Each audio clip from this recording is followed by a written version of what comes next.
hi everyone. I'm Marcus, senior software engineer at Yelp, and I'm going to be talking about the evolution of our internal ecosystem from a stream processing perspective, and how we manage some of the challenges that have popped up along the way.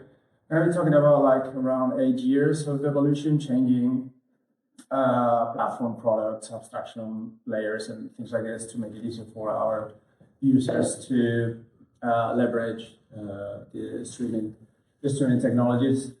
So without further ado, because I have a ton of slides, and I'm not really sure I'm going to be able to make it to the end on time. Because anyway, let's just dive in.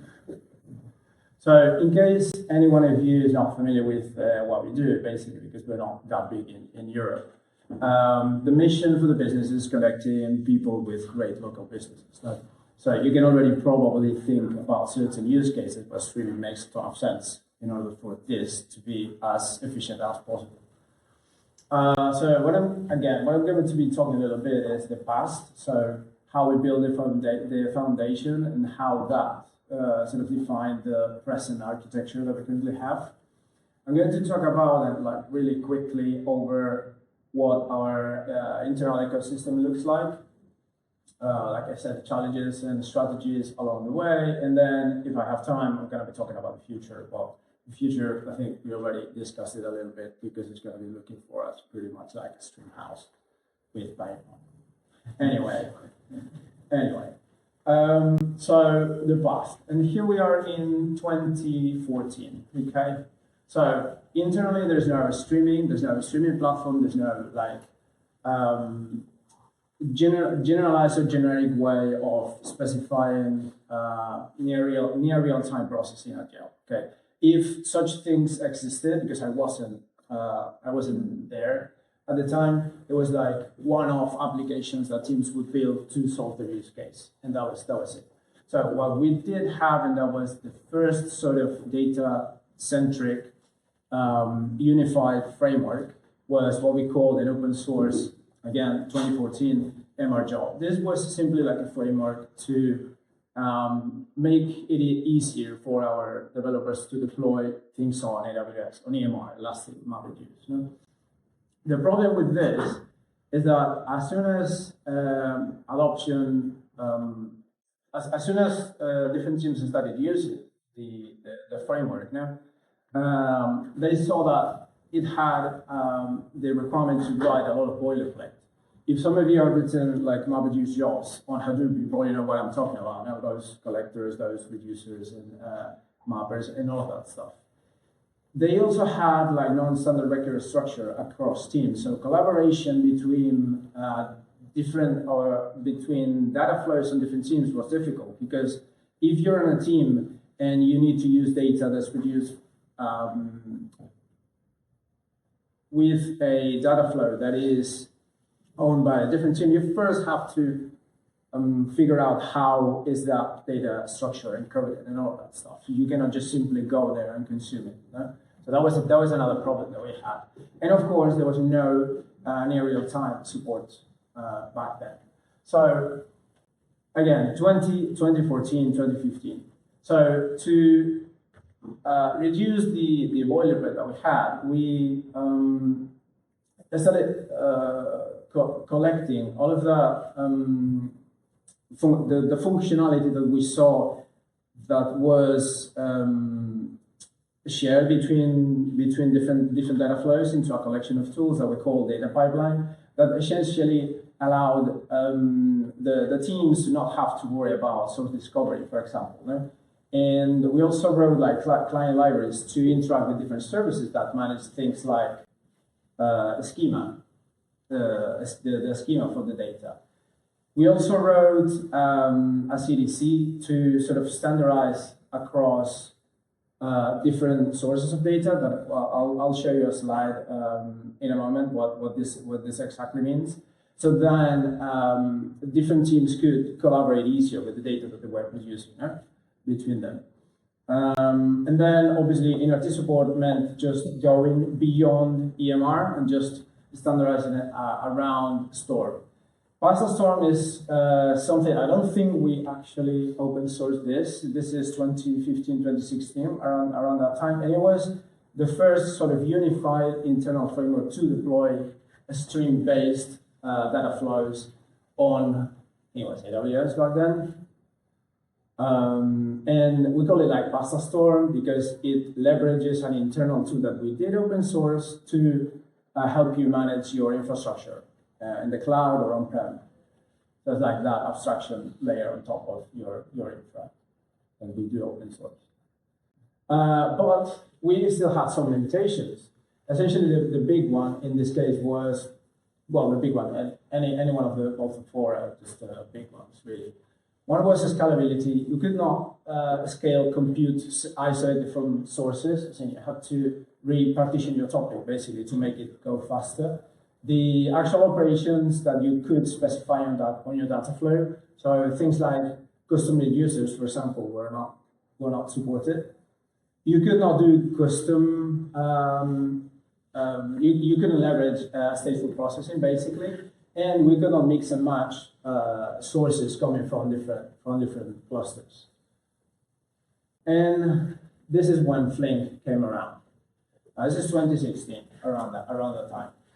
The first actual internal, generally available Flink as a platform sort of solution, if you want, was 2017.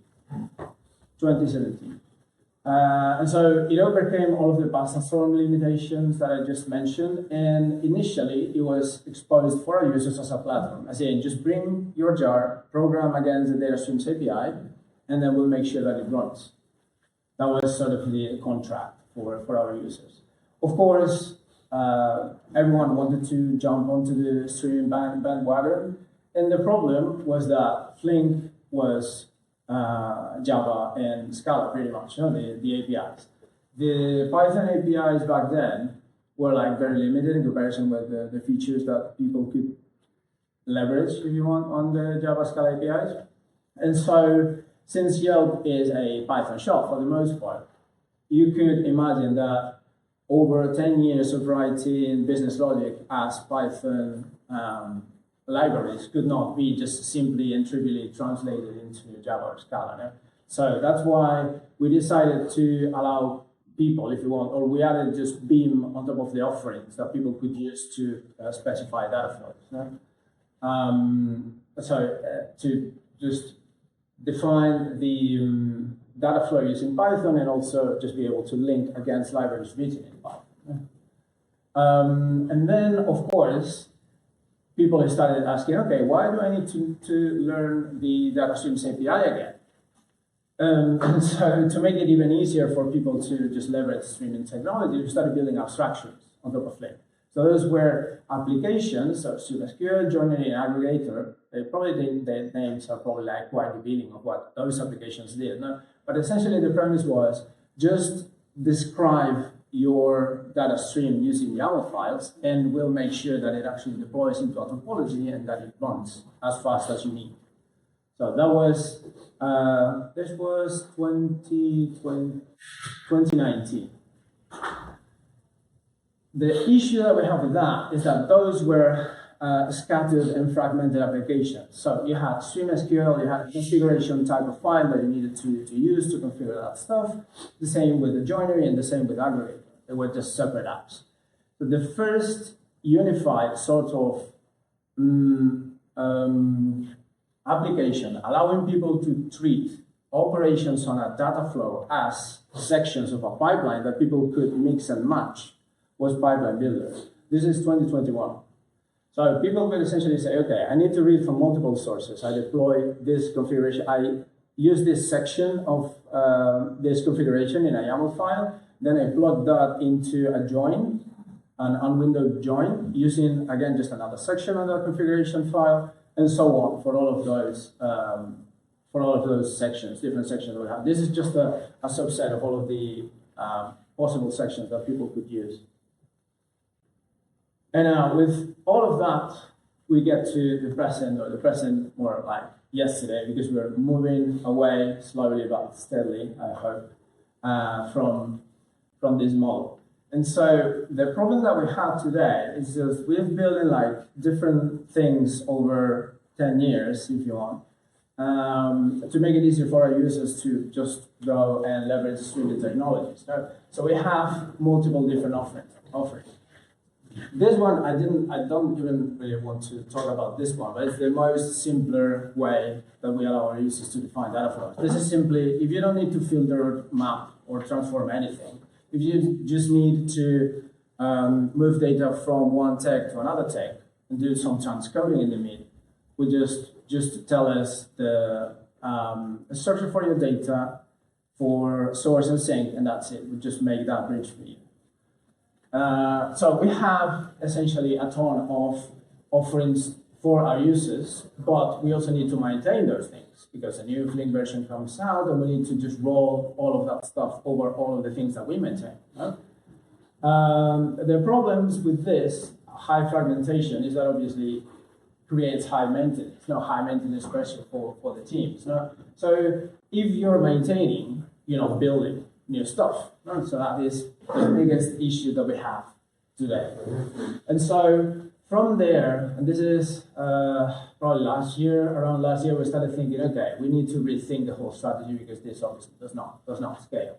So we based the strategy on 3 for building sort of for the future or to moving away from that model on three premises. Those 3 premises was, let's try and simplify the offerings. Let's try and simplify the ecosystem so that it's not only on us to pay the price of making it easy for everyone to leverage streaming technologies. So simplify, then follow the industry. Because the ecosystem that we created it in a way because back then in 2014, 2016, 2017, no such a rich ecosystem exists as it exists today in the industry. So we kind of built something from scratch, but without looking at the other things that other people were actually building. So we didn't care too much, if you want, of seeing where everyone else was going. So we kind of just did our own thing there. And today we see that this is like a massive problem that we have because, for example, we're going to just simply roll out a schema management tool. We have to use ours because of the little customization that we have in there. So it's not a drop-in replacement for what we have. So this is a big one that we want to do.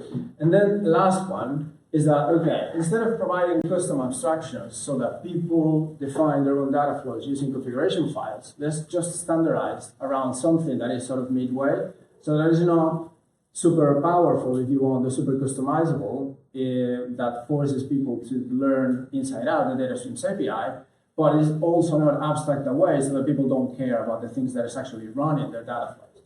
And that is, in our opinion, I think everyone else's, or most everyone else thinks that's SQL. So with those 3 things, we came into the realization, this is last year, that we had to start supporting Flink SQL. And so what I call the SQL client is just simply like a very thin wrapper, very thin extension of Flink SQL to sort of add the Yelp, what we call Yelp flavoring on top of it, mostly for things like schema management, source and sync discovery, stuff like that. Of course, the idea that we have for this is that it will improve, or it is improving because we're in the middle of migrating everyone onto this. Developer experience, processing efficiency, because it's using like a more modern Flink engine, and hopefully it will reduce platform maintenance one day, because we wouldn't have to just keep everything, all of the tail of things that we created over 10 years, just to, we can deprecate them pretty much. Okay. So let's have a look, just 3 slides, 3 diagrams. Okay, I don't know if I'm making any sense because I know I'm going like very, very quickly. I'll hopefully have some time for you guys to ask me any questions that you have. But so this is your typical, put it like control plane. Well, this is your typical Flink service or Flink application. Right? So the solution that we have, it's essentially based on a containerized solution per application or what we call service. And you see here your usual suspects, job manager, task manager. This is just vanilla. Job manager, task manager, no customizations built on top of that stuff. So obviously, it's run as a Kubernetes cluster. We use AWS for job metadata storage and for block storage as well, S3 and Dynamo. And then here what you see is two abstraction levels, but maybe I should just have done this slightly differently. But you have your infrastructure level abstraction over here that essentially reads a configuration file that defines the size for your cluster, how many task managers, the size of those task managers, one job manager. We don't support HA deployments for now, question mark, not sure. And your supervisor, which I'll talk about it in a second. We also written our own Flink operator that is unfortunately incompatible with the open source one, so that's another problem of not following industry trends. And here I also like showcase the other layer, if you want, the job sort of control plane or application level control plane. And for that, we allow our users to parameterize and define, say, job-specific things onto like another repository, YAML files. And this is what this custom service that we deploy co-located with the other two dots, essentially. Just reconciling the expectations with the actual things that are running. Talking with the job manager to say, hey, is this job running? And if it's not, just make sure that it runs. And if I can't make you, job manager, run that stuff, I'll just complain. That's the whole idea for this. And in regards to the data plane, just going like very quickly over this. So thing number one is this is the standardized message. So you see that we have different sources. This is your Yelp CDC here, just standardizing those different tech as a source into like that standard data pipeline message. And all of the jobs, well, not all of the jobs, but let's say your standard Flink job reads from Kafka and writes back onto Kafka. And we have here, kind of the sinks, well, sinks, we have sinks, obviously. We have like two separate levels, if you want. This is Flink as a platform, where we have specific Flink applications like ads, bot detectors, and sessionizers, for example. Those are written against the data streams API because they need like fine-grained control over what's going on. And then the other sort of more abstract things like pipeline builder, joineries, SQL, and SQL client. This is more or less the data plane, and everything obviously talks to our custom schema management tool, which we call schematizer. For each of the layers, if you want, we also provide our users CLI tools so that they don't need to like talk to a service or consume a service or know how to consume this or that API. So Pasta CLI to manage infrastructure, supervisor to do job lifecycle management like start stop, take a save point, restart from this save point, etc. And data pipe is things like basically talk with schematizers and create this new schema, evolve this schema, check if those two schemas are compatible, yada yada, stuff like that.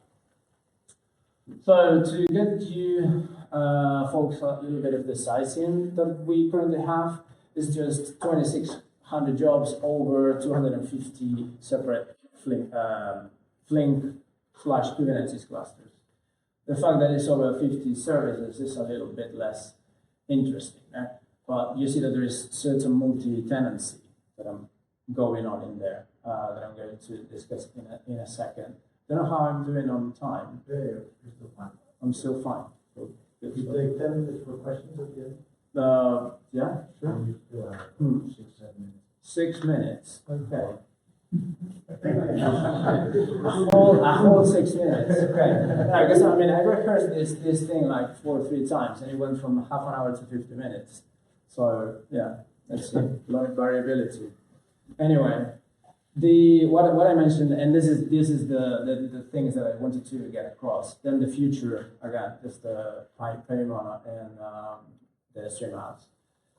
So the challenges. This was a big one, a lot of headache that it caused, and because we have containerized that platform, no, and we run those containers as part of isolated pools on AWS. And so one of the biggest issues that we found is just trying to find the right balance between not having infrastructure that is actually idling and allowing the Kubernetes scheduler to be able to schedule pods on those nodes. And this is essentially the beam packing issue, not the beam packing problem. And it's not a trivial problem to solve. It's an NP hard problem, actually. So, and this is derived in a way because we allow people to specify the requirements for their containers using 3 separate resources: CPU, memory, and disk. No? So it is more difficult for the scheduler plus the agent that is actually adding EC2 nodes to that pool and removing them when they're not being used to kind of find the right balance. And so instead of allowing our developers to specify those 3 things separately, we defined compute units, which is essentially a fixed ratio of CPU, memory, and disk. And so we try to add to the pool only nodes that have that same fixed ratio of CPU, memory, and disk. So you can reason more easily saying, okay, I have a pool capacity that is 300 compute units. So then if you need to deploy a cluster with 20 units and you have remaining, 50, well, that is going to be possible, right? So that's one of the things that we wanted to get out of the way. And this is, the Flink auto-tuner basically does that stuff. Another problem that we had was that initially we didn't anticipate any issues with using multi-tenancy on a Flink joblet, right? I think just having multiple jobs running on the same Flink cluster. Because it was not like this because it was easier to develop and it was cheaper because you wouldn't have to pay the price of having an additional job manager and an additional supervisor pod to essentially run more jobs. The problem, of course, is that spikes on traffic caused interactions between the jobs running on the same Flink clusters because they have a limited amount of resources available to them. No? So if you have one job that is taking more resources, you're essentially choking another job. And it causes sometimes this increase in latency and things like this. No? And spotting that impact and that interaction is not trivial, right? And so we decided to force everyone into a single job per cluster, basically, the Flink application, like, just to kind of do away with all of those issues that we have with session clusters. Another 2 problems that we have in here is essentially the Flink state compatibility. Every time we released a new major version internally, we found a lot of, difficulties convincing our users to pay the price to just move onto that new version. And this was mostly because we have to rebuild the state, because we couldn't just reuse that state, right? And same thing happened with the schema evolution for some of the sources, right? So it was not transparent, basically. No? So the premise that we had told our developers that they could just transparently and happily deploy stream process or the streaming pipelines was not so much. No? So people were not very, very happy with that. And so one of the things that we are like halfway, that is like a half-baked solution anyway, is try to automate that rebuilding of that state. Right? So you'd essentially would create a new topic, like very quickly create a new topic, backfill all of that topic with the records, and then just have your new Flink application in parallel consuming those records and building that state. And then you switch over. Obviously, this is not trivial to do because you need to do like the switch over at the right moment. Because not every consumer downstream allows for like duplicate records, because idempotency is hard. And so these things led to what we call migration fatigue. When we would open up points on people's channels and ask, hey guys, so this is the time where we need help from you to, well, you know the thing. And that was a hard conversation to have with them. And we still have like some trouble with some people, but it's just difficult to convince feature teams to just pay the price of migrating into the latest and greatest.